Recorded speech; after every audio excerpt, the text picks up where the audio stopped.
C'est parti, bienvenue à ce nouveau webinaire. Ce matin, on va parler santé au travail et on va vous parler de ce qui fonctionne vraiment pour engager vos collaborateurs en termes de santé au travail et de manière finalement plus globale. Et pour m'accompagner ce matin, on reçoit Anne et Emmanuel. Bonjour Emmanuel, je vais vous laisser vous présenter. Très bien, merci beaucoup de m'accueillir ce matin. Je suis très contente d'être parmi vous. Emmanuel Moutry, je suis RH pour la société BIC. Je suis en charge notamment du siège social de la société qui est basée à Clichy. Top. Peut-être me dire quelques mots sur BIC. Si vous voulez, tout à fait.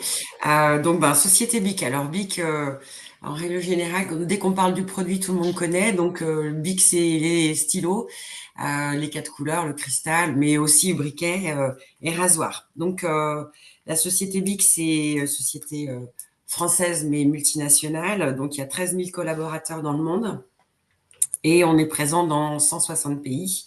On a donc les 3 catégories de produits dont je vous ai parlé. On est leader sur le briquet, numéro 2 en écriture et numéro 2 sur le rasoir dans le monde entier. Et on vend, et là j'en suis très fière, 27 millions de produits chaque jour, 27 millions. Donc c'est très chouette et nous fabriquons 90% de nos produits. Dans nos usines, on en a une vingtaine dans le monde entier. Voilà pour l'entreprise. Top. Et puis Anne, salut Anne. Bonjour Christophe, bonjour Emmanuel, bonjour à tous. Alors donc moi je suis donc la société PrediLife et nous avons la chance d'avoir mis en place pour la société BIC des actions de prévention et notamment des bilans de santé à destination des collaborateurs de BIC. Donc je vais vous parler de PrediLife, peut-être que certains nous ont déjà vus. On a eu l'occasion d'effectuer des webinars avec Christophe. Donc moi j'ai la direction marketing et communication en fait de PrediLife. Alors qui sommes-nous en 2 petits mots?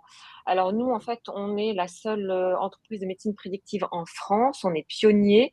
La médecine prédictive ça veut dire quoi? Ça veut dire qu'on anticipe la survenance des maladies graves, notamment des cancers et des maladies cardiovasculaires par le biais de différentes choses, donc du multifactoriel, que sont la génétique, la partie histoire familiale, la partie en fait aussi test biologique, etc. Donc nous en fait on propose d'accompagner les entreprises dans le cadre de prévention santé de leurs collaborateurs avec des bilans de santé, à la fois des bilans prédictifs des maladies redoutées, des bilans de santé dits traditionnels mais digitaux, des bilans nutrition et en même temps, afin d'embarquer l'ensemble des collaborateurs, lorsque l'entreprise fait appel à nos services, on lui fournit tout un tas d'outils de communication qui permettent vraiment de créer l'emphase autour de cette action pour embarquer un maximum et pour faire de la prévention, puisque c'est ça aussi en fait l'objectif. Top. Donc notre mission, c'est de réduire le nombre de maladies graves par une prévention personnalisée. Moi, je suis très heureuse d'être là aujourd'hui parce que c'est bientôt la semaine de la qualité de vie et des conditions de travail, durant laquelle, en fait, on peut aborder différentes thématiques, hein, comme vous l'imaginez. L'engagement, le dialogue social, l'organisation du travail, la prévention et la santé, le parcours professionnel et les compétences, etc. Là, aujourd'hui, avec Christophe et Emmanuel, on va vraiment faire un focus sur la santé et la prévention pour voir les actions qui marchent avec le retour d'expérience en fait de BIC. Moi, je pourrais vous donner d'autres retours d'expérience. Et puis voir un petit peu quelles sont les actions qui sont plébiscitées aussi par les collaborateurs. Est-ce que finalement l'entreprise est légitime pour adresser ce type de sujet? Enfin, voilà, un sujet qui est passionnant et sur lequel on va débattre en fait tous les trois. Petit coup de pub là au passage, avec Anne, on animera aussi une conférence sur le salon de Préventica. Je vous mets le lien si ça vous intéresse pour ceux qui sont à Paris. Ça sera de mémoire le 12 juin. 12 juin, ouais, en début d'après-midi, je crois que c'est 14 heures. Et là, avec Christophe, la thématique qu'on va aborder, c'est la gestion de l'absentéisme. C'est quelle réalité et surtout, en fait, comment y faire face et comment essayer d'anticiper et donc de faire baisser, en fait, l'absentéisme. Et là, on vous relatera avec Christophe, en fait, l'enquête Ipsos qu'on a menée. Donc aujourd'hui, ce qui est force est de constater que les maladies en entreprise, c'est une réalité. Donc malheureusement, en fait, on peut être malade. Donc aujourd'hui, 40% des personnes qui apprennent qu'elles ont un cancer sont en poste. Ça, c'est quelque chose, ça sort en fait de l'INCa. Ce qui est intéressant aussi de voir, c'est qu'on a mené une enquête, là, la dernière enquête Ipsos, c'est que 22% des salariés ont déclaré avoir eu une absence de longue durée durant leur carrière. C'est un chiffre en fait qu'on retrouve dans plein d'autres baromètres, comme Emin, comme AG2R, comme Mercer, etc. Donc ça veut dire que c'est une réalité forte en fait pour l'entreprise qui, malheureusement, en fait, enclenche une désorganisation, un coût en fait pour l'entreprise et puis aussi, on l'a vu en fait lors de notre enquête, des cicatrices profondes pour le salarié. Donc, avec comment est-ce qu'on le réemborde, et cetera. La bonne nouvelle à tout ça, c'est qu'on peut faire quelque chose. Donc, parce que si les cancers sont détectés à un stade précoce, eh bien à 90% en fait, ils sont soignés.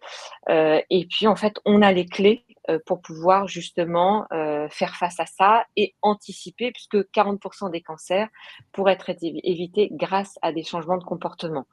Donc, il y a en plus 4 choses sur lesquelles on peut agir. Je pense que vous en êtes aujourd'hui peut-être conscient, mais on ne le met pas forcément en place. Il y a le tabac, l'alcool, la sédentarité et l'alimentation.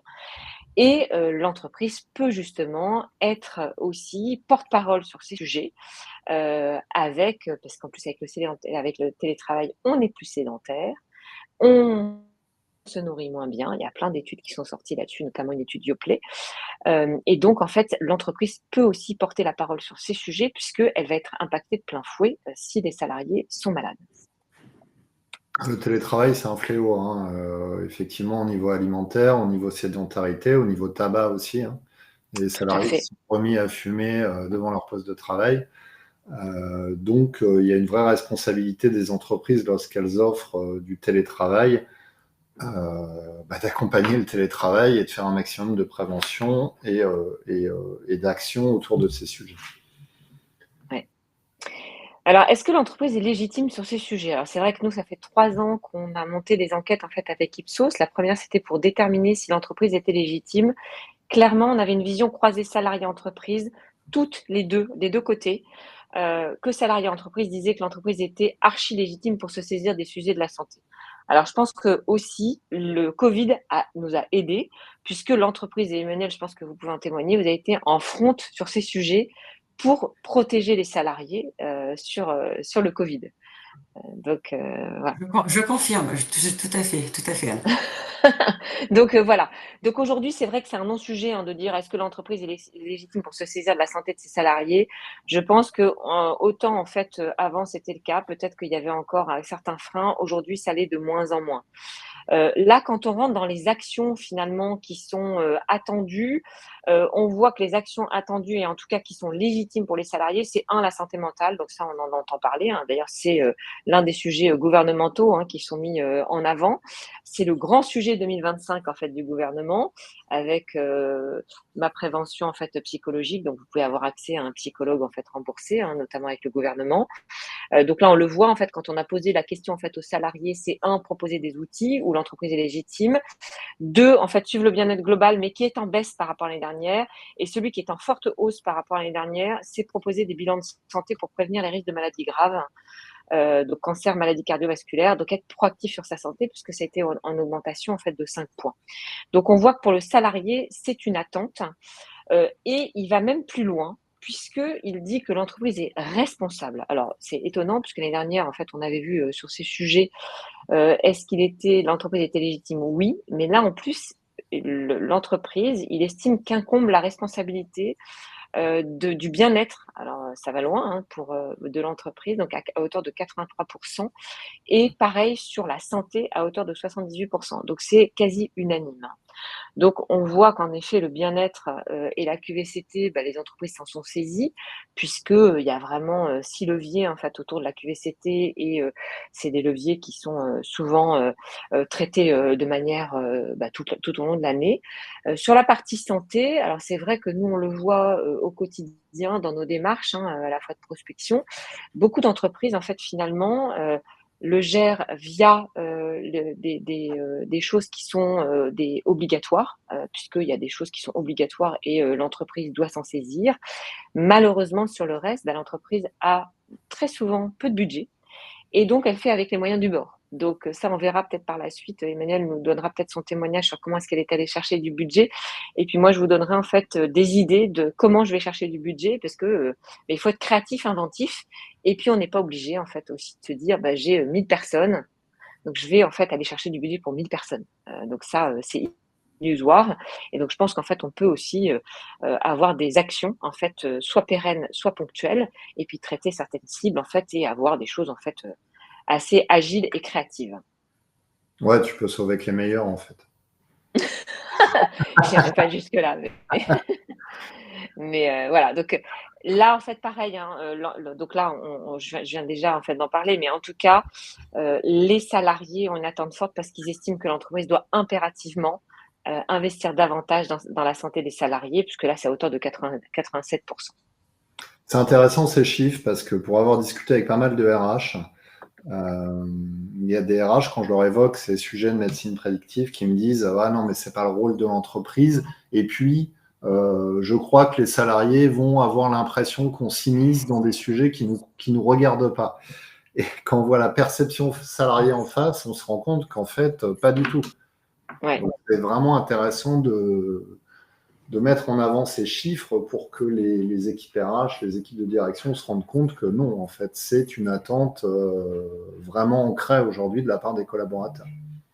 Oui, c'est vrai que c'est une attente forte des collaborateurs. C'est vrai qu'il y a des entreprises en fait qui sont pas encore mûres sur ces sujets, mais c'est vrai qu'on en parlera après. Hein, c'est que quand on voit en effet les facteurs en fait d'attractivité ou de rétention des salariés, je pense que personne n'a conscience en fait que c'est dans le top 3 aujourd'hui, des attentes des collaborateurs. Donc aujourd'hui, enfin c'est pas nous qui le disons, hein, c'est des enquêtes en fait, c'est une enquête qu'on a menée avec Ipsos et depuis 3 ans. Quand on a vu ça en fait la première année, on a dit on a du mal formuler la question. Donc en fait les gens n'ont pas bien répondu. Et c'est pour ça qu'on l'a reformulé en fait l'année d'après et cette année, et ça ressort en fait. Et en plus il y a une augmentation notoire. Donc en fait c'est un sujet qui n'est pas traité aujourd'hui ou peu traité. Sauf par des sociétés en fait comme BIC aujourd'hui. Hein, donc pareil, Emmanuel nous dira comment est-ce qu'elle l'a intégré. Mais en tout cas, on voit qu'il y a une vraie attente et que l'entreprise a tout intérêt à s'en saisir parce qu'il y a des bénéfices qui sont concrets, qui sont évidemment, je vais préserver le capital humain, donc je vais baisser en fait l'absentéisme. Ça, c'est la première chose. La presse a sauté. Hein. Je vais faire. Ah bon, d'accord. Je vais faire augmenter en fait le bien-être et l'engagement des collaborateurs. C'est pour savoir si je suis encore et si je l'ai encore en tête. C'est ça. Non, je me suis dit qu'on allait passer plutôt sur Emmanuel. Du concret avec Emmanuel qui va nous partager son expérience. Voilà. Et donc le dernier, ça va renforcer en fait la marque employeur. Donc le bénéfice en fait, il est extrêmement important. Donc voilà. Donc un sujet non couvert avec des bénéfices en fait qui sont à la limite, on va dire basiques, parce que quand on y pense en fait, si quelqu'un est en bonne santé, il va être heureux, il va mieux travailler, il va pas être absent, il va être content parce que l'entreprise va lui offrir en fait quelque chose qui va le toucher personnellement. Donc voilà. Et donc là, je laisse Emmanuel en fait nous raconter comment elle a mis ça en fait en place chez BIC et comment en fait finalement c'est arrivé. Peut-être de manière un peu globale pour comprendre un peu comment ça fonctionne, quelle est la stratégie en matière de QVCT chez BIC, comment c'est inscrit justement ces programmes, quelle est l'origine en fait, d'où ça vient. Oui, il y a en effet une origine. On n'est pas arrivé tout de suite auprès de nos collaborateurs en disant tiens, il y a des bilans prédictifs. Il y a 3 ans, on a emménagé dans notre nouveau site, toujours à Clichy. On a toujours été à Clichy. On a pensé QVT, notamment par rapport au mobilier, au workplace. L'entrée, c'était workplace. Donc, et puis après, on a travaillé autour de différentes propositions pour les collaborateurs. Beaucoup qui touchaient au sport. On a des challenges sportifs, on a des cours de sport. Il y a déjà plein de choses dans les entreprises. On n'a pas été innovant sur ce sujet-là, mais disons que la santé était déjà adressée. Et puis aussi autour de la nutrition. Et puis, en 2023, notre partenaire Frais de Santé, donc qui gère la mutuelle, nous a présenté différents partenariats. Et PrédiLife a retenu notre attention parce que bilan prédictif multipathologie, nous, la moyenne d'âge, c'est 40 ans de la population du siège. Je vais parler que de la population du siège, c'est à peu près 400 personnes. 40 ans, et bon, on s'est dit, tiens, ça peut faire sens. On a donc été en contact avec Pauline, qui, je crois, est présente aussi, et donc qui nous a expliqué comment ça fonctionnait. Ça semble assez facile, la confidentialité bien gardée, etc. Mais on avait exactement ce dont vous parliez, Christophe et Anne, juste avant, c'est-à-dire, comment on est légitime pour adresser ce bilan? Par où on va y aller? Enfin, comment on va le présenter? Il se trouve que du coup, on était en période de NAO et durant mes négociations annuelles obligatoires, j'ai pris l'habitude en fait de structurer différents thèmes et on a un thème qui porte sur santé et bien-être au travail. Et là, du coup, c'était vraiment l'opportunité en plus d'emmener avec nous les partenaires sociaux qui se sont posé la même question, mais pourquoi vous voulez aller faire des bilans prédictifs multipathologie pour les salariés? Ça ne nous regarde pas. Comment on va se positionner? Je dis, OK, on va demander à PrédiLife d'animer une réunion de présentation. Quand on a vu les chiffres, quand ils ont vu les chiffres, ça a trotté dans leur tête. Ils se disaient, ah ouais, oui, on est passé un peu à côté du sujet, etc. Ça peut être bien. Donc, pendant les NAO, on a mis ça dans nos thèmes de négo. C'est comme ça que j'ai eu l'argent. Voilà, j'ai mis un petit budget pour payer le bilan multipathologique bilan prédictif multipathologie pour les salariés âgés de 40 à 50 ans. C'est une des prestations que vous proposez. Celle-ci nous semblait bien adaptée. Et puis, on a travaillé avec l'équipe de PrédiLife pour dimensionner la proposition. On est parti sur 16 collaborateurs pour voir. C'était un début. Et puis, il se trouve qu'à l'arrivée, on a eu beaucoup de personnes qui étaient en demande et à qui on a pu donner une réponse positive. Mais bon, d'accord, une fois qu'on a eu les partenaires sociaux convaincus, j'ai redemandé à PrédiLife d'animer à nouveau un webinaire. Je vous ai eu beaucoup. C'est aussi ce que j'ai apprécié dans la relation pour convaincre les RH parce que au niveau du siège social, il y a plusieurs RH de business units qui, du coup, à l'issue du webinaire, étaient convaincus. Et une fois qu'on a mis tout ça en place, qu'on était tous bien alignés, on a fait un webinaire pour les personnes auxquelles on allait destiner ces bilans. Et là, du coup, tout de suite, on a eu un succès de dingue. On a les inscriptions qui ont suivi le webinaire, donc on a fait carton plein à l'issue de ce webinaire. Et jamais on est venu me dire, mais Emmanuel, pourquoi est-ce que vous venez vous occuper de la santé? C'est-à-dire que j'ai dû convaincre un peu les partenaires sociaux sur la pertinence d'adresser ce sujet-là et de partir sur cette proposition, aligner un peu la partie RH, mais alors dès qu'on s'est adressé aux collaborateurs, franchement, j'ai jamais eu une question autour de ce sujet. Tiens, c'est bizarre, pourquoi vous nous proposez ça? Donc, on a fait, voilà comment ça s'est passé. Voilà comment nous, en tous les cas, on l'a amené chez BIC. Alors, je vais quand même reprendre la genèse. Oui. Vous avez dit c'est notre partenaire santé qui nous a proposé. Alors, on ne va pas se mentir, les partenaires santé ont tout intérêt aussi, enfin les entreprises ont tout intérêt pour ne pas voir leur contrat significativement augmenter au fil des années à mettre en place ce type d'initiative. Il y a aussi un intérêt économique sous-jacent. Alors, oui, ça c'est une lecture. Je dirais que chez nous, c'est un petit peu différent. Chaque année, en fait, on profite de la revue de nos comptes santé. Nous, on a un compte très équilibré, donc on n'était pas en risque par rapport à notre partenaire. Mais c'est surtout que ce qu'on va chercher, c'est un peu d'innovation. C'est-à-dire que, oui, proposer une bonne mutuelle, de bonnes garanties, ok, mais ça, j'ai envie de dire, tout le monde le fait. Et surtout, on n'a pas intérêt à détériorer ça parce que c'est la première attente des collaborateurs. Par contre, aller chercher des sujets un peu plus innovants, donner un peu de curiosité, se dire, ah ouais, mais quand même, mon entreprise, c'est un truc que j'avais jamais vu ça ailleurs. Moi, ça m'amuse. C'est ce que j'aime, en fait. C'est mon petit terrain de jeu. Et avec le prestataire, avec Mercer, notre partenaire frais de santé, il nous a présenté tous les partenaires, tous les partenariats. Il se trouve que celui-là, il a fait écho plus que d'autres. Et donc, c'est pour ça qu'on s'est lancé sur cette campagne de bilan. Et cette campagne, elle a été adressée à tous les collaborateurs ou il y a eu un ciblage spécifique? Les 40-50. 40-50. Oui, parce qu'en fait, ces bilans-là s'adressent aux 40-50. Ouais. Donc, on a adressé le webinaire qu'aux personnes qui étaient… On a communiqué à toute l'entreprise, mais on a adressé le webinaire avec le médecin que pour les 40-50. Alors, en fait, pour être précis, en fait, sur les bilans prédictifs multipathologiques, comme c'est un dispositif médical qui a été validé, en fait, c'est à partir de 40 ans jusqu'à 65 ans, jusqu'à 70 ans. Par contre, en fait, nos bilans de santé ou bilan nutrition, c'est pour tout le monde, en fait. Donc, mais le prédictif, en fait, cancer du sein ou le prédictif multipathologie, c'est à partir de 40. Ça, Voilà. c'est cette presta qu'on avait choisie parmi le catalogue. Ouais, tout à fait. Ouais. Ça représente combien de collaborateurs aujourd'hui? L'année dernière, on a eu 30 collaborateurs. On a relancé cette année, on a à nouveau 30 collaborateurs. En fait, PrediLife, on travaille ensemble sur comment établir la cible, parce que je devais monter un budget. Et donc, on pensait qu'on aurait à peu près 10% qui seraient intéressés. On a beaucoup plus sur ces 30% de notre population, des 40-50 qui a demandé à participer. Et cette année, à nouveau. Alors bon, il y a Sylvie en commentaire qui demande quel budget cela représente. C'est quoi, Anne? C'est quelque chose de fixe Alors, c'est pas fixe, ça dépend en fait, enfin, c'est fixe dans le sens où, à partir du moment où en fait, on dit c'est 30 bilans, bah, vous avez 30 multiplié par le prix unitaire du bilan. C'est en fonction en fait des tranches de bilan, donc du nombre de bilans, donc avec des prix dégressifs en fait en fonction des tranches. Donc, grosso modo, pour vous donner un ordre d'idée, quand en fait il y a peu de monde, c'est dans les 500 euros. En fait, quand le bilan, voilà, et ça c'est pour le multipathologie. Pour le bilan sein, le bilan prédictif du cancer du sein, donc qui ne s'adresse évidemment que aux femmes, c'est dans les 400 euros, un peu moins. Et plus vous allez en fait commander, moins ça va être cher. Alors, ça va pas être pas cher divisé par deux, parce que c'est un coût. En fait, vous avez accès à un médecin en fait pendant quasiment 1 heure et 1 heure.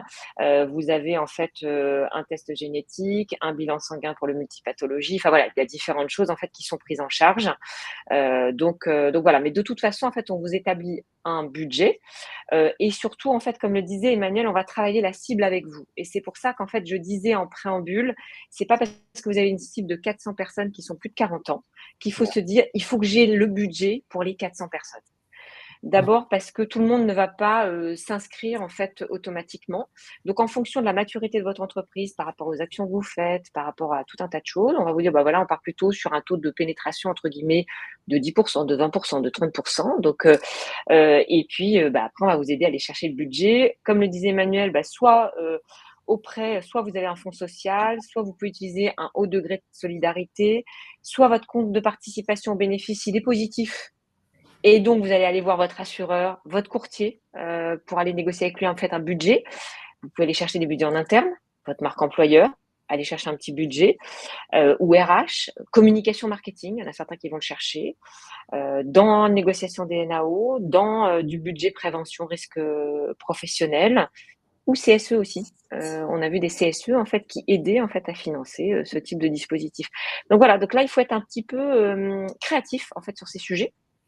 Et on voit que certaines entreprises y arrivent, et c'était pas des budgets RH forcément. Donc, c'est pour ça qu'on est très en cheville en fait et en lien avec soit votre courtier mutuel, enfin courtier en fait assureur, donc vraiment un tripartite, enfin même quatuor en fait, parce que l'entreprise, le courtier, l'assureur, PrediLife. Donc voilà. Et Emmanuel, dans la pratique, j'imagine que les salariés font un retour, non, sur Oui. Ça, c'est ce que j'ai aussi apprécié parce que bon, ça se fait en toute confidentialité. C'est-à-dire que moi, je n'ai jamais eu la liste des salariés qui ont fait la demande. Voilà, donc on travaille vraiment en confiance totale avec PrediLife, parce que s'ils me disent bah voilà, il y a 30 personnes et je dis bon bah allons-y pour 30 personnes, moi je ne saurais pas qui sont les 30 personnes. Donc ça aussi, il faut avoir aussi confiance dans ce partenariat. Mais malgré tout, il y a quand même des collaborateurs qui reviennent vers nous pour nous dire comment ça s'est passé. Et j'ai eu un retour avec des collaborateurs qui auraient très bien pu me dire ouais bon c'est moyen. Moi, comme tous ceux qui sont revenus vers moi et que je connais bien m'ont dit écoute, c'est top.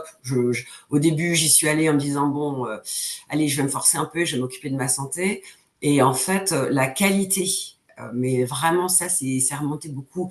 La qualité de l'entretien qui menait avec le médecin, le suivi, le temps dans lequel c'est réalisé, parce qu'il y a un petit timing, le premier rendez-vous, les examens qu'on doit faire, etc. La clarté du bilan et le retour qui est fait, j'ai eu que des points positifs. Que des points positifs. Sur le temps de travail?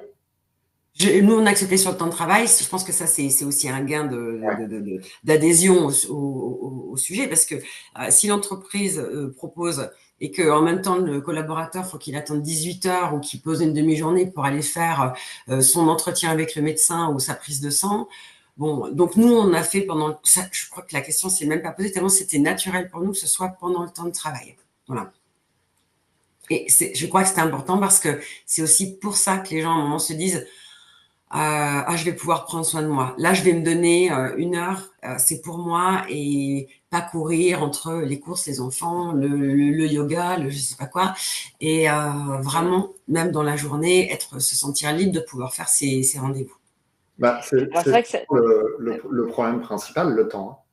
La plupart des gens repoussent les examens parce que, comme vous le dites, il y a le boulot, il faut prendre une demi-journée, et ils ne le font jamais au final. Donc là, c'est idéal en fait. Ce qui est intéressant, c'est qu'on a d'autres entreprises qui se posaient la question parce que pour elles, c'était plus compliqué. Typiquement, par exemple, une entreprise qui avait des personnes, en fait, des téléconseillers. Et donc, en fait, elle avait avec le manager, donc ils se sont, en fait, voilà, ils ont adapté en fait avec le manager. Et si vous voulez rester en confidentialité, on a fait en sorte en fait d'avoir aussi des horaires de 8 heures par exemple à 9 heures en fait avec des consultations possibles le week-end, donc le samedi matin, ou le soir en fait à partir de 18 heures. De 18 heures à 20 heures en fait il y avait des téléconsultations qui étaient possibles. Donc voilà, on s'est aussi adapté en fait au mode de fonctionnement en se disant voilà, certains postes malheureusement ou quand vous êtes à la chaîne parce qu'on travaille aussi avec des entreprises industrielles, c'est plus compliqué et puis vous n'avez pas envie forcément comme Emmanuel, en fait, c'est sous la forme de volontariat et sous l'anonymat. Donc l'entreprise ne sait pas du tout qui a fait le bilan. Et l'objectif, c'est de faire en sorte qu'elle ne soit pas obligée de se déclarer justement pour pouvoir l'effectuer. Donc nous aussi, on a revu un peu notre mode de fonctionnement pour pouvoir avoir ces horaires un peu en décalé pour que tout le monde puisse participer, quoi. Ça a été mis en place quand, Emmanuel? Alors, on les a mis en place début 2024. J'étais dans ma période NAO fin 2023, début 2024. Donc, on a tout finalisé, les présentations, etc. Sur le premier trimestre, on a lancé en avril la campagne. Et en fait, on a relancé une deuxième campagne en septembre parce qu'il y avait des gens qui étaient demandeurs et à qui on n'avait pas pu dire oui sur la première campagne. Et donc, on a ouvert 2 campagnes, nous, sur 2024. Et là, on vient de relancer une campagne pour 2025. Et on a eu tout de suite les 30 places qui ont été prises. Oui, parce que je pense que, même si c'est anonyme, les salariés dans les équipes doivent s'en parler. Peut-être se dire entre eux, j'ai fait, c'était top, machin. Et du coup, en fait, le risque, c'est que ça fasse... le risque. Ça fait effet boule de neige ensuite. Oui. Alors bon, là, j'ai négocié pour 30. Je verrai si l'année prochaine, je négocie pour 40. Mais oui, je crois qu'ils en parlent entre eux. Il n'y a pas trop de... je crois qu'il n'y a pas trop de gêne à dire qu'ils ont fait le bilan. Ils ont été bénéficiaires de ce bilan. Donc, en effet, ça fait son auto-promo comme ça. Hein.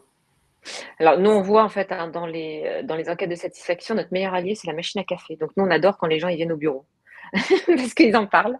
Donc ça, c'est vraiment chouette. C'est vrai qu'en fait, alors on peut se dire, ça peut créer de la frustration parce que j'ai pas assez de budget. En fait, non. À partir du moment en fait où on sait qu'il y a X bilan, en fait, voilà, en fait, les gens se mettent sur. Alors, très souvent, en fait, on fait une liste d'attente et justement, les entreprises vont essayer d'aller chercher du budget. Et on voit que ça se passe très bien. Ça se passe très bien et compte tenu des KPI aussi qu'on a et des retours pour satisfaction des patients, donc des salariés, dans 99% des cas, l'entreprise réussit à aller chercher du budget parce que c'est une action qui est extrêmement forte et engagée en fait vis-à-vis du collaborateur. Donc je pense que c'est ça aussi qui fait peut-être qu'on va chercher des budgets. Alors c'est sûr qu'il faut aller chercher un budget qui est monstrueux, là c'est compliqué. Et donc dans ces cas-là, en fait, on le redécoupe en plusieurs phases, comme ce qu'Emmanuel en fait a fait. Et ça pose pas de problème. Il y a Maria je pense que vous n'avez pas de... Il y a Maria qui nous dit nos dépenses en couverture santé sont élevées, notamment en raison d'absences fréquentes pour maladie. Comment concilier le droit à la santé et l'impératif de productivité? On en a un peu parlé. Si on revient sur les chiffres initiaux, et puis c'est un sujet qu'on connaît bien avec Anne sur comment réduire l'absentéisme et notamment l'absentéisme longue durée. Ces bilans notamment sont vraiment là pour prévenir en grande partie des absences de longue durée, puisque là, on parle de maladies type cancer ou autre. qui effectivement vont entraîner des périodes d'absence longues. Mais au-delà de ça, je pense que c'est aussi une initiative qui permet à court terme d'avoir un impact sur l'engagement des collaborateurs, Emmanuel.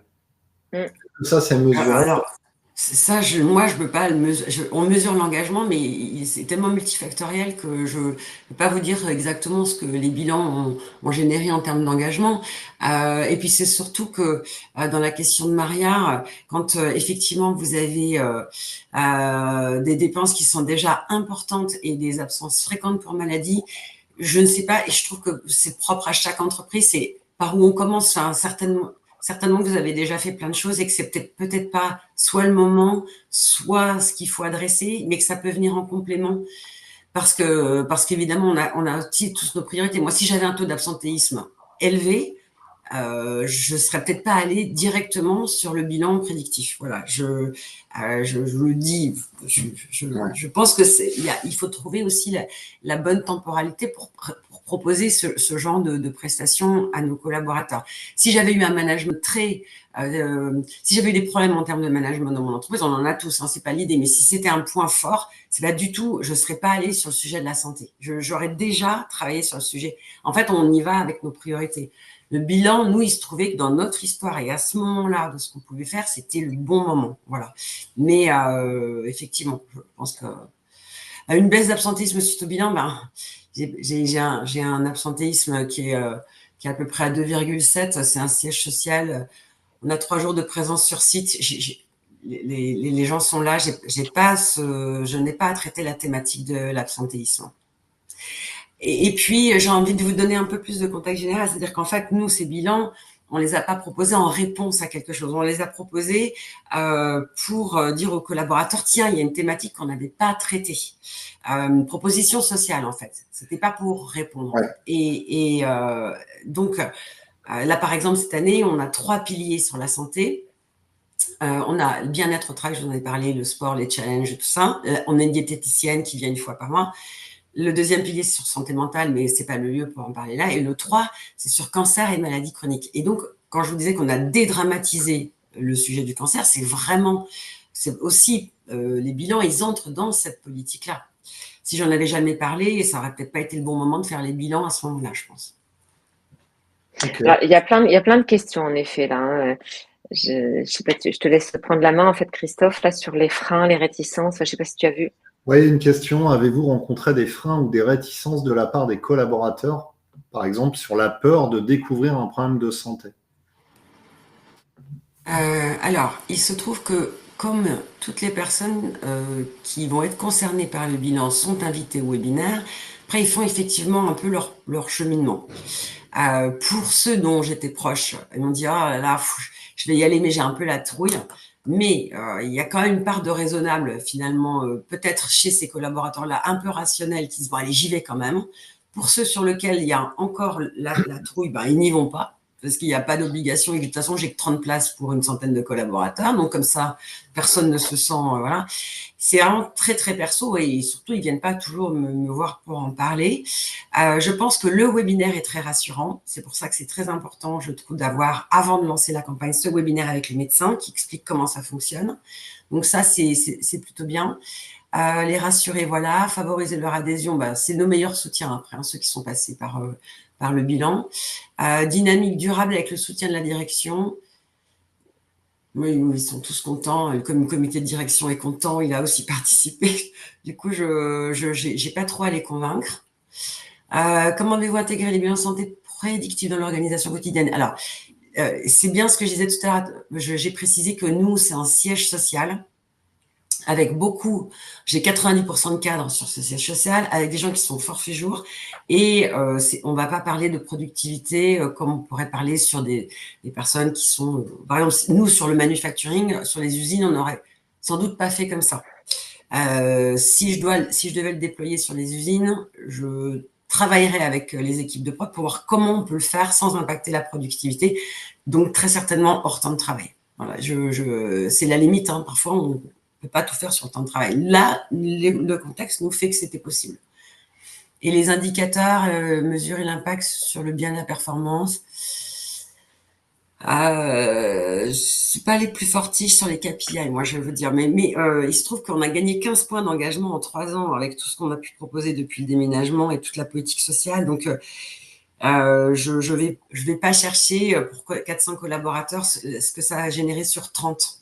Parce que ça, je peux pas le mesurer. Ce que ça génère, c'est aussi tout ce que les gens voient en se disant, non, mais la société, ils font des trucs, ils nous proposent des trucs qui sont vraiment chouettes, mais qui sont pertinents. C'est-à-dire qu'on ne travaille pas là-dessus quand on travaille, si on a oublié de travailler sur autre chose. Je peux pas vous dire. Le retour sur investissement, j'en sais rien. Ce que je vois, c'est qu'à chaque fois qu'on fait des propositions en termes de santé, on a beaucoup plus de demandeurs que de personnes qu'on peut embarquer. Je vous ai dit, là, sur 30 bilans, je ne sais pas combien de personnes n'ont pas pu s'inscrire. Sans doute d'autres personnes. On a fait, je vous parlais du cancer, on a fait des détections du mélanome sur une journée complète. Excusez-moi, Christophe, je déborde un peu. Sur une journée complète, on avait 30 places. La journée, j'ai dû en rajouter 2 autres de journée. Sur la santé, il y a une demande de dingue.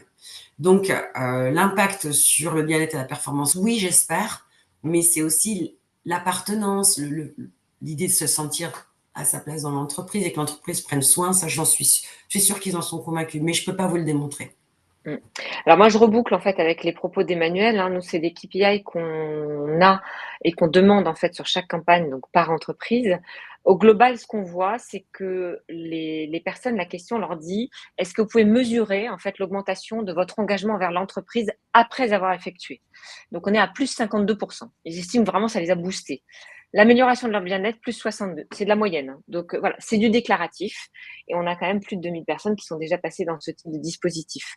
Sur la démarche, comment elle est perçue. Donc ça, pareil, je renforce les propos d'Emmanuel. 9, il donne une note de 9 sur 10 sur une démarche hyper innovante, valorisante 7 sur 10, et la démarche bienveillante à hauteur quasiment de 9. Donc en fait, vraiment, on renforce ce côté humain, valorisant. Je peux m'occuper de moi. Donc c'est ça aussi qui est intéressant. Et c'est vrai que pour conclure, en fait, la satisfaction globale sur tous nos bilans de toutes les personnes qui ont effectué en fait ça, on est aux alentours en fait de 4,7 avec un taux de recommandation de plus de 93%. Donc ça veut dire que 93% des gens recommandent en fait cette chose-là. Et on n'en a pas qui disent non, je ne le recommande pas. Ils disent je ne sais pas. Donc les 7% qui sont pas là dans ceux qui le recommandent, c'est je sais pas. Et le je sais pas, c'est ça peut être anxiogène. Ça peut en fait, c'est très personnel. Voilà, c'est des choses en fait qui sont pas très clivantes en fait. Donc voilà, j'enfonce un peu la porte ouverte en fait de ce qu'Emmanuel vient de dire. Oui, et puis par ailleurs, en effet, j'avais mon bilan perso de BIC donné par Pretty Life. Pretty Life nous donne ces indicateurs-là pour notre population. Il se trouve que j'ai pas eu à les utiliser parce que j'ai pas eu à convaincre. Mais en effet, sinon j'aurais eu pour cette année, si j'avais rencontré des freins sur ma nouvelle proposition, j'aurais utilisé les KPI qui étaient donnés par Pretty Life puisque je les ai pour les gens qui ont suivi les bilans l'année dernière. Alors, c'est d'autant, là en plus on a depuis cette année en fait on met aussi des KPI santé, donc quand la population est un peu importante, puisque l'objectif justement c'est de ne pas pouvoir savoir en fait qui a effectué ce bilan. Imaginez vous avez 6 personnes en fait qui ont plus de 40 ans et il y en a 5 qui l'ont fait. Bon, quasiment là vous savez à peu près qui. Donc on va plus loin en fait quand les campagnes sont assez importantes, où on donne en fait l'état de santé global en fait des salariés. Donc avec toute la partie sédentarité, est-ce qu'ils font du sport ou pas? Parce qu'il y a plein de questions, notamment sur le bilan de santé. Là, je fais en fait une aparté, on est sur le bilan de santé. Est-ce qu'il y a un surpoids, une obésité morbide, donc le taux de pourcentage? Est-ce qu'il y a de l'alcool? Est-ce qu'ils fument? Quel est le pourcentage en fait de gens à risque élevé sur le cancer du sein, etc. Et pourquoi en fait on donne ça à l'entreprise? Parce qu'on va faire des recommandations sur quelles actions en fait peuvent être mises en place. Là, je donne un exemple concret d'une structure à qui on vient de rendre en fait un bilan avec beaucoup de salariés en fait qui étaient concernés. Ils ont beaucoup de gens en fait qui font peu de sport. Puisqu'il y a 22% qui déclarent ne pas faire du tout d'activité sportive, et ils ont en fait une population en surpoids et en obésité qui est au-delà des 35%. Il y a de la consommation d'alcool puisqu'il y a 7% qui consomment de l'alcool en fait quotidiennement. Donc en fait voilà, on va leur dire voilà, et en plus on sait qu'ils sont beaucoup en télétravail. Donc il y a vraiment une action à refaire de la DRH ou de prévention sur les tips en fait. Comment est-ce que je télétravaille? c'est quoi en fait pour ma santé? Voilà, c'est faire des pauses actives, hein, donc par exemple, c'est, essayer d'avoir des repas équilibrés. Qu'est-ce qu'un repas équilibré? Voilà, c'est, je suis stressée, comment je peux me déstresser? Donc avec, la partie réflexe en fait, avoir une respiration, donc là on donne en fait des tips. Voilà, c'est ce type de choses en fait sur lesquelles après on va pouvoir accompagner aussi l'entreprise par rapport à la population et les gens en fait qui ont réalisé en fait ces bilans. Voilà, donc on va aussi plus loin pour accompagner l'entreprise en fait sur ces sujets. Voilà. Tu as d'autres actions, Emmanuel, qui sont prévues chez BIC en matière de santé au travail de manière générale? Il y a d'autres projets comme ça en tête qui se préparent? Alors là, comme on a une thématique, enfin les deux thématiques fortes de cette année sur santé mentale et donc avec la création d'un e-learning pour tous les collaborateurs, même en usine, plus la formation de préventeurs santé mentale, de sauveteurs secouristes en santé mentale en entreprise. Ça y est, on a en interne qui vont faire des formations. Et puis surtout autour du cancer, cancer et maladies chroniques, avec plus de 90 managers qui sont formés par l'Institut Gustave Roussy, de façon à adresser la maladie, accueillir son collaborateur, le réaccueillir, le réemborder, travailler avec lui pendant 5 minutes. Ouais, c'est une thématique qui est large et qui est assez formidable. Donc voilà, ça c'est vraiment nos actions pour cette année. Santé mentale et cancer et maladies chroniques, c'est deux gros piliers. Et je vous disais sur la détection du mélanome, j'ai trouvé ça dingue le succès de cette opération. Ouais, ça m'étonne pas, Là, en fait, ça m'étonne pas parce qu'en fait, on a vraiment un désert médical, ouais, qui malheureusement est de pire en pire. Sur certaines spécialités, notamment dermatologie, c'est très compliqué. Santé mentale, bah, c'est quelque chose qui est très complexe, hein. Déjà, le fait d'aller, chercher soi-même un psychologue, c'est pas facile. Donc c'est bien aussi de l'adresser en entreprise et nous, on voit en fait le succès là de notre bilan de santé qui inclut en fait la santé mentale. Parce que, bah, tout est apporté, en fait, sur un plateau. C'est-à-dire que vous n'avez pas besoin de vous prendre la tête, c'est le cas de le dire, en fait et en fait, donc on évalue, en fait, si vous êtes bien, enfin, voilà, comment vous vous sentez et puis vous êtes face à un médecin, en fait, qui, bah, va pas vous juger, qui va prendre du temps et qui va vous réorienter si besoin, donc sur ces sujets-là. Parce que c'est pas simple, en fait, la santé mentale. Et donc de dire: «Bah, voilà, je fais un truc que santé mentale», c'est bien et c'est vrai que c'est chouette, en fait, d'entendre Emmanuel dire: «Bah, ça passe par les managers, la détection, la formation», voilà, parce que plein d'entreprises ne sont pas encore, en fait, à ces niveaux-là, hein. Alors, ce qui est assez sympa de voir, tu sais, là, on fait nos trophées RH, donc on a eu pas mal d'entreprises qui ont postulé sur la partie impact social QVCT. Et dans les Ouais, projets, en fait, ce qui est redit souvent, parce qu'on demande des témoignages managers, collaborateurs, c'est qu'à partir du moment où l'entreprise a mis en place des actions, ils voient des salariés, notamment qui sont en RQTH, venir s'auto-déclarer auprès de la DRH et qui ne l'avaient pas ah fait ouais, avant. Donc en fait, toutes ces actions elles permettent aussi de mettre en confiance des collaborateurs qui avant potentiellement n'auraient pas dit j'ai un bien cancer, sûr. j'ai Ouais, ouais. une RQTH. Donc c'est ça aussi qui est important dans le traitement global, on va dire, de ces sujets par l'entreprise. Offrir ces solutions, ça permet aussi de dire, OK, donc on accepte tout le monde. Enfin, il y a quelque chose de bénéfique au global à mener ce type d'action. Non, non, mais la libération de la parole, c'est vrai que c'est important, hein. On l'a vu nous aussi, chez un client, en fait, où, bah, quand en fait, cette personne a su qu'il y avait quelque chose qui se montait autour des maladies, graves et notamment, cancer, elle a dit: «Bah, moi j'ai eu un cancer et je voudrais bien témoigner». Pour Ouais. dire que c'est super important de faire de la prévention. Parce que ça peut être évité et si j'avais été plus vigilante et bah, parce que j'avais des signes. Donc, heu, donc voilà, donc c'est ça qui est intéressant aussi. Bah, ça en fait, on en a déjà parlé, donc je pense que voilà, on a déjà fait pas mal le tour, hein, donc, Oui. sur la présentation, ça n'empêchera pas que vous l'aurez. Bah, ça on en a déjà parlé, donc ça je vais passer, et alors je sais pas pourquoi j'arrive pas à passer le reste là, ça bouge plus. Hop, je vais juste en fait m'arrêter, ça bug, j'ai du mal à passer mes slides. Tu voulais aller où? Voilà. Voilà, donc on était sur les retours d'expérience. Donc les bilans à fort impact, on en a déjà parlé, hein, donc voilà, on voit qu'il y a un impact. J'ai pas mis là l'impact en fait sur, les détections en fait des problèmes de santé. Alors, moi, je tiens à préciser juste que nous, on n'est pas dans du dépistage. Donc, on ne va pas faire de dépistage. Malheureusement, c'est arrivé, ou heureusement, dans le cadre en fait du bilan prédictif du cancer du sein. Puisque dans le bilan prédictif du cancer du sein, il y a notamment un questionnaire de santé, l'histoire familiale, il y a aussi une mammographie qui est prescrite. Et malheureusement, dans ce cadre, en fait, ça a permis de détecter un cancer sur des femmes qui n'auraient pas du tout en fait effectué de mammographie parce qu'elles n'étaient pas en fait dans le programme national de dépistage au-delà de 50 ans. Elles étaient plus jeunes. Donc voilà. Donc je ne sais pas si vous m'entendez tous. Oui. Oui, on veut. Ouais, donc c'est parfait. Non, parce que je vois que Christophe, en fait, il a l'air d'être déconnecté. Voilà, donc là, c'est ce que disent en fait les salariés. Les facteurs clés de succès, Emmanuel en a parlé, mais moi je le reprends sur ce type d'action et notamment dans les bilans. C'est vraiment l'approche innovante, c'est ce que Emmanuel vous aviez relaté. Ça répond à une forte attente, vous l'avez vu, quasiment 90% des salariés aimeraient avoir un bilan de santé, un bilan prédictif. Il y a aussi une mobilisation interne.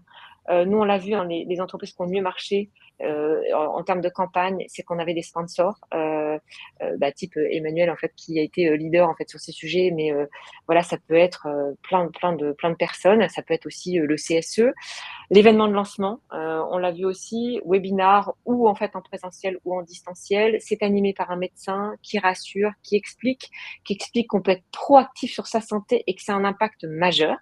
Parce que si on est proactif, le cancer va pas se déclarer ou peut se déclarer, mais beaucoup plus tard. Et puis, c'est une solution qui est hyper simple à mettre en place. C'est vrai qu'on dit toujours qu'en moins de 5 jours, on peut avoir déployé la solution, les outils de communication, avec quelque chose en fait qui fait sens et qui a un impact en fait majeur. Et je relate toujours aussi cette entreprise qui est dans le domaine du bâtiment, avec une population à 90% masculine, un DRH qui a voulu monter une opération pour Octobre Rose à destination des femmes, qui donc était très peu présente. Et donc, elle a mis en place ce webinaire en fait sur le bilan prédictif du cancer du sein pour offrir des bilans prédictifs aux femmes, mais elle a invité tout le monde. Il y a eu une participation masculine, mais vraiment massive. Et donc, déjà là, on a été étonnés. Et surtout, en fait, elle a fait carton plein, puisque suite à ça, évidemment, eux n'étaient pas concernés, puisqu'en fait, ils ne pouvaient pas s'inscrire. Les personnes sont allées voir, en fait, l'infirmière du travail, parce qu'ils avaient, en fait, des infirmières internalisées, en disant, c'était super. Et moi, j'aimerais bien avoir, en fait, une fiche d'autopalpation ou savoir exactement comment est-ce que je peux en parler, en fait, à à mon conjoint, en fait, mes filles, comment je peux les inciter, en fait, à faire le dépistage, etc. Donc, en fait, l'entreprise, c'était carton plein, parce que finalement, elle a fait une énorme action de prévention. Et là, elle a embarqué l'ensemble de l'entreprise. Et en plus, elle a embarqué les femmes pour faire en fait le bilan prédictif du cancer du sein. Donc ça, vraiment intéressant aussi. Et puis, un accès facile aux professionnels de santé. On sait qu'aujourd'hui, c'est la guerre en fait pour avoir accès à un professionnel de santé qui prenne du temps. Là, c'est simplifié. Voilà, le salarié, il s'inscrit, il remplit son questionnaire, il prend son rendez-vous. Il y a plein il y a plein d'horaires qui sont proposés et des dates en fait différentes. Et après, il suit son parcours avec en fait à son propre rythme. On le force à rien, c'est son propre rythme. Donc c'est ça aussi qui est intéressant. Voilà ce qu'on pouvait dire. Super. Ça, on en a parlé, comment financer l'action. Exactement. Donc, et puis voilà, si vous avez envie d'en parler avec nous, surtout n'hésitez pas. J'ai beaucoup relaté aussi nos différentes enquêtes. Donc, je pense qu'on se permettra de vous envoyer la dernière, parce que je pense que ça peut être intéressant pour vous de voir en fait, d'avoir la vision des salariés sur comment lutter contre l'absentéisme et notamment comment lutter contre les maladies graves. Donc voilà, et on voit qu'en effet les bilans de santé de manière globale en fait ressortent de manière extrêmement significative. Donc voilà. Merci Anne. Merci Emmanuel pour ce retour d'expérience. Ce webinaire, vous pourrez le retrouver en replay sur MyRHline dès lundi matin. Merci mille fois, merci Emmanuel et merci à tous les participants. Merci beaucoup, je vous souhaite un excellent week-end. Merci. Merci, au revoir. Au revoir. Au revoir.